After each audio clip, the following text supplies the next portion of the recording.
Hey you guys, welcome back to the channel. This one looks a little weird today because I'm in my living room.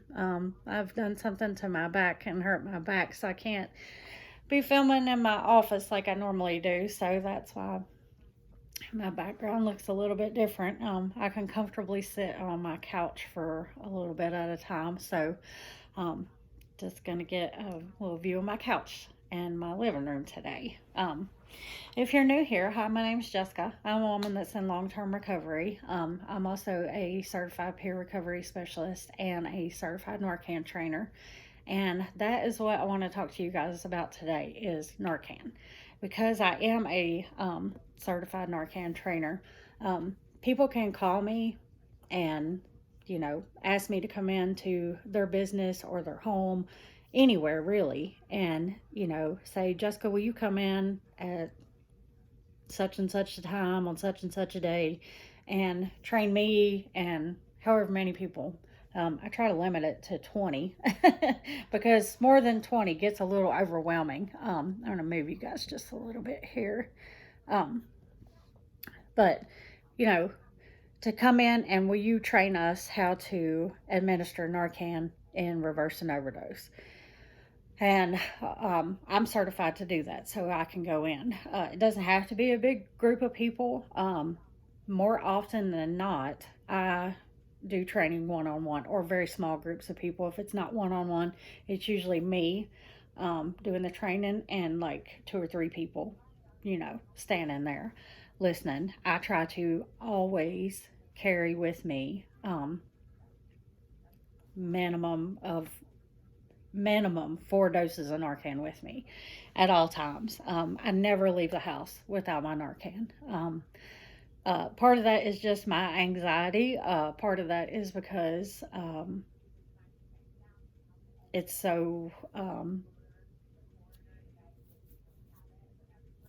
what's the word I'm looking for? Prevalent now. Um, there's such a high chance that I can step out my door and need to use it, that I would rather have it with me and not need it than need it and not have it with me. So I don't ever leave my house and not have it.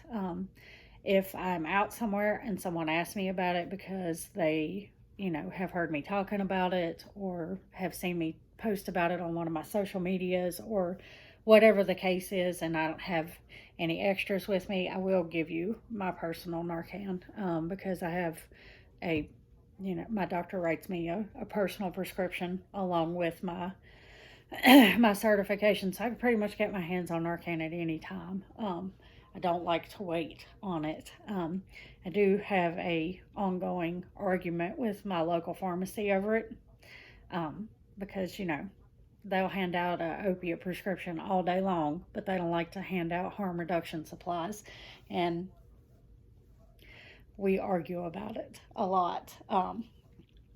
But I can pretty much get my hands on Narcan fairly quickly. So that is something that I always tell people. If you're willing, if you have access to it, carry it with you all the time. Like I said, I never leave home without it. I don't just leave it in my vehicles because you have to keep it, at like room temperature. I live in Virginia, so our temperatures, are seasonal. It can get really cold during the winter and really hot during the summer, so I try not to just leave it in the vehicle. It's really easy to administer Narcan. It really is, and if you would like me to train you, I will be more than happy to. Just to give you a quick training, if you know that someone is going into an overdose or you come upon someone and they are in an overdose, actually I'm not even gonna do it over a I'm not gonna do it that way over a video because I don't feel comfortable doing it unless I can train someone completely. I won't do a half-assed job at it, so I'm not gonna do it. But this is what the Narcan looks like that if I train you, I will give you. It is a nasal spray. You put it up their nose. plug the side of the nose that you're not going to put it up, and then you depress the plunger. Um, there are other kinds. You can get the injectable kind. You know, you have to pull it. Comes in a little glass vial, and you have to pull it into the needle. It's intermuscular, so you can just grab up a little chunk of their thigh and put it in their thigh. There's another device that is kind of like a box, and it will go through their clothes actually, but you could just push it down, and the needle will go through their clothes and into their skin down deep enough in there to administer it. But anyway, I can do another video and go more into the training. The reason I won't do a quick training is because there's a lot of misinformation out there about overdoses. I was on TikTok earlier today and saw a girl saying, you know, throw ice on their genitals or throw them in a cold shower. And I know that that's like old information. That's stuff that people used to do when people would overdose, or, you know, if you were out drinking with your buddies and your buddy passed out and you couldn't get him to come to. That's something that people will frequently do. Please don't fucking do that. Please don't do that. You can cause serious damage to someone's heart that way. You can, please don't do that. Especially in the case of a drug overdose. Please do not expose them to extreme temperatures. So that is why I will not do a just a quickie training over the internet like that. I'm not opposed to doing a full length training like I would do if you were sitting here in front of me. I'm not opposed to doing that at all. I think everybody should know how to administer Narcan. Everybody, but I will not. I will not half-ass it because that's somebody's life in your hands, and that's not something to play around with.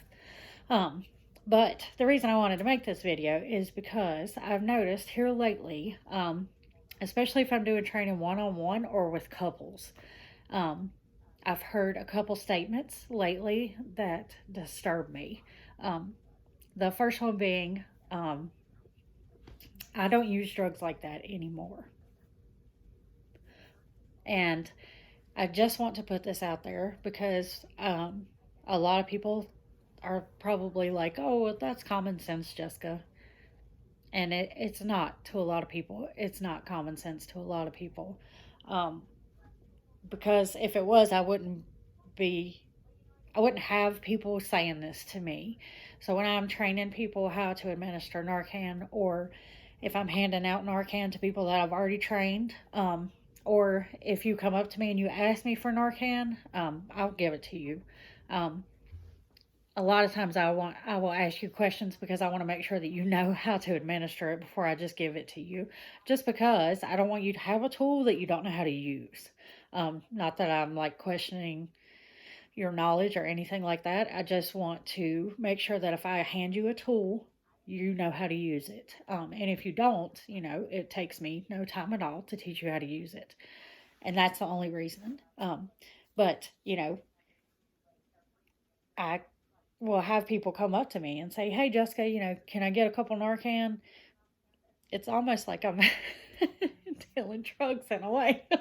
It's, you know, just in a harm reduction way. But, or people send me a message, and so I'll go and meet them. And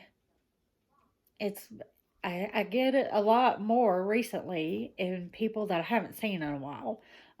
Sometimes people that I know have relapsed and gone back out, and they'll reach out and they'll contact me and they'll say, you know, I need to get some Narcan. I can't afford to get it for whatever reason. They reach out, they know that I can get it and will get it to them. And so when I'm training them or renewing their training, I'll say, you know, blah, blah, blah, doing the training.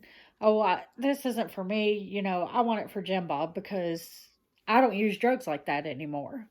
And so I finally asked the other day because last week I had somebody reach out and say, you know, can you do a quick Narcan training? I'm completely out. I'm going to bring a girl with me that has never been trained at all.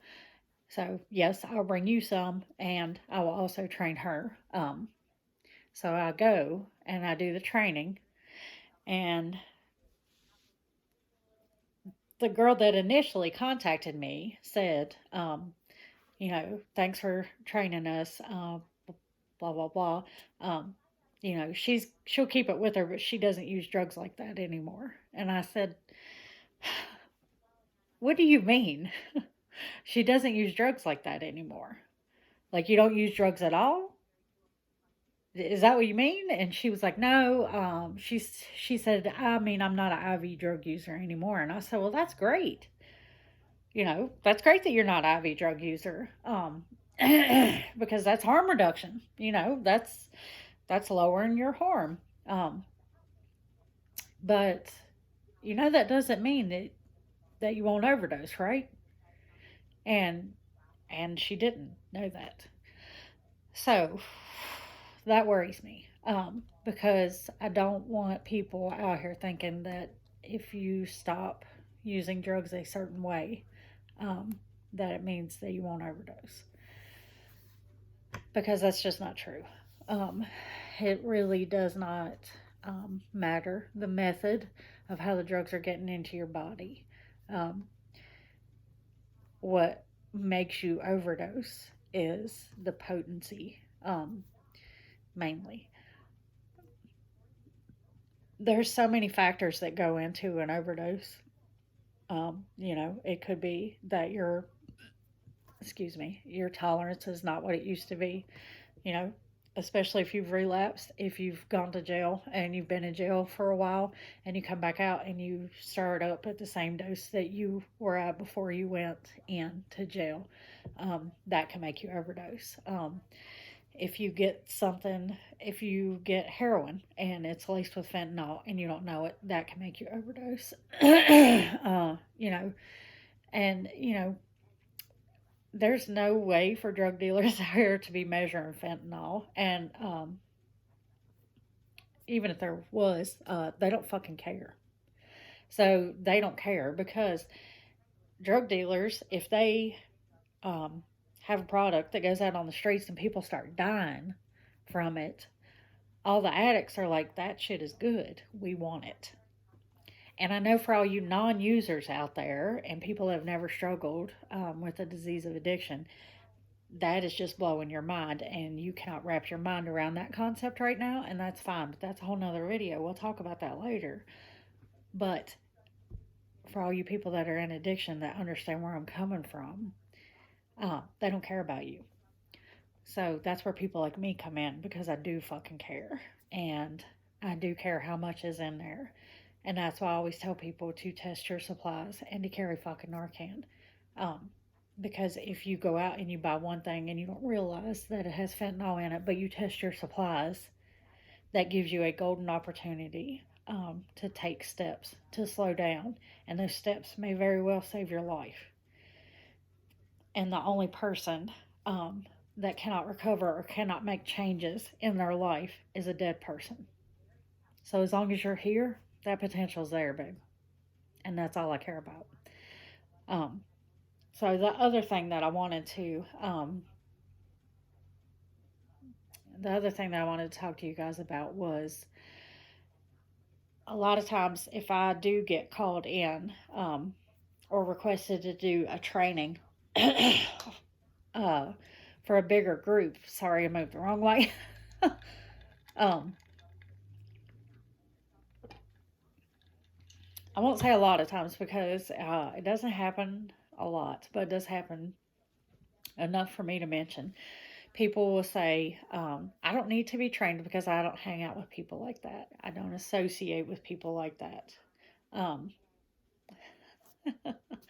and, whatever you do in life, there's going to be people out there that are going to talk shit. Um, People will talk shit about anything. You could wash your dishes a certain way, and there's going to be somebody out there in the world that's going to talk shit about it. That's just the way, unfortunately, the humans are now. I don't know why. I don't like it. It drives me crazy and it pisses me off. But I hate to break it to all of you people out there that think that. But I can tell you the number one question that I get asked when I tell people that I'm in recovery. Um, you want to know the first question that they ask me? What? Because most people didn't know. So I was one of those people that blended in with you people that you didn't know. So I could be sitting beside you on the bus or walking beside you in the mall. I could be standing beside you and your daughter and Abercrombie and Fitch, and you would never know it.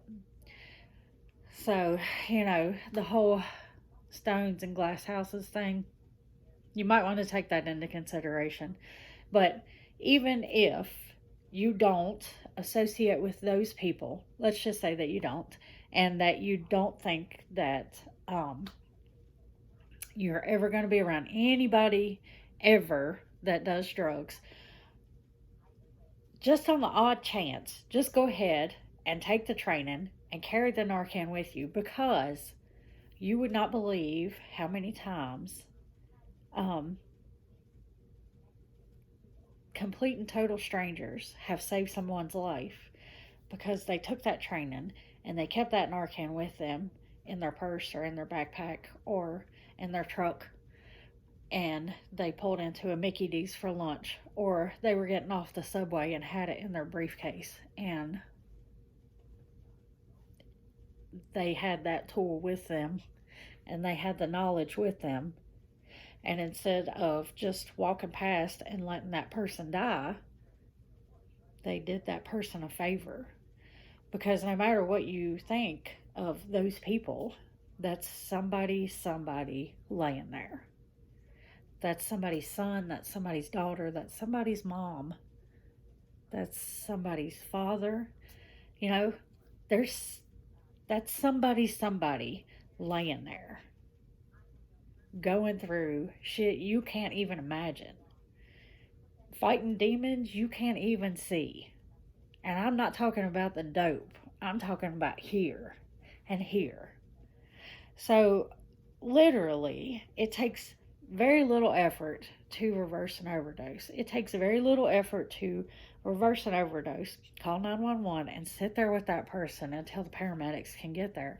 And then, if you so choose, you can get up and walk away, and your job is done. Or you can be an asswipe and not take the training and not carry that tool, not know how to use it, and then one day you can witness somebody overdosing and you can walk right past them. But just for 1 minute, just think, what if it was your kid or your dad or your mom? Wouldn't you want somebody to help them?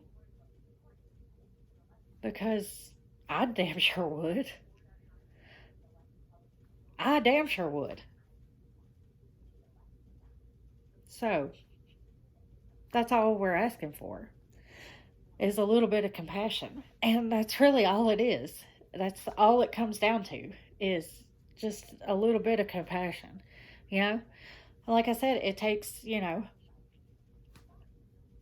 can literally be calling 911 with your phone over like this while you're administering Narcan.